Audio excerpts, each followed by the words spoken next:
So if you're in a narcissistic relationship, if you haven't seen my post in regards to karma for the narcissistic abuser who's a male, go back a few posts and you'll see it there. This post is for y'all who's saying, hey, what about the woman who is the narcissistic abuser? So let's talk about it, because narcissistic abuse isn't about gender. When a woman is the abuser, the consequences show up differently, but they're just as real. Women who live in chronic control, manipulation, deception, and emotional dominance exist in a constant state of internal threat. The nervous system never settles, and their body keeps a score. What it looks like is chronic anxiety, irritability, and emotional volatility, insomnia or disrupted sleep cycles, hormonal dysregulation, cortisol dominance, thyroid issues, menstrual irregularities, weight gain, or stubborn weight retention, especially around the midsection.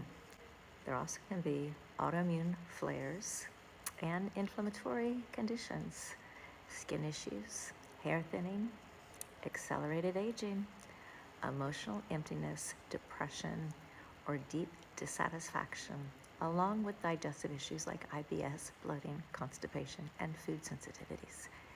And believe it or not, it also affects their sex drive. Diminished libido over time, difficulty experience genuine arousal or orgasm. Sex becomes transactional, performance-based, or power-based rather than a connection. There's a loss of feminine receptivity and pleasure, increased sexual boredom, restlessness, or compulsive attention seeking, and a need for novelty, validation, or control to get turned on. Why? Because healthy feminine desire requires safety, trust, and emotional presence. And narcissistic abuse is the opposite. It's hypervigilance, control, manipulation, and emotional disconnection. So this is what happens to a woman who's the narcissistic abuser. Her cortisol stays high, her estrogen and progesterone fall out of rhythm. When empathy is absent, oxytocin, which is the bonding mechanism, totally drops. And then intimacy is replaced by dominance, and the desire dries up. Power without integrity is not strength. It is stress, and chronic stress dismantles the body, the libido, and the abuser, who's the woman's soul. This is their punishment. This is physiological symptoms that happen.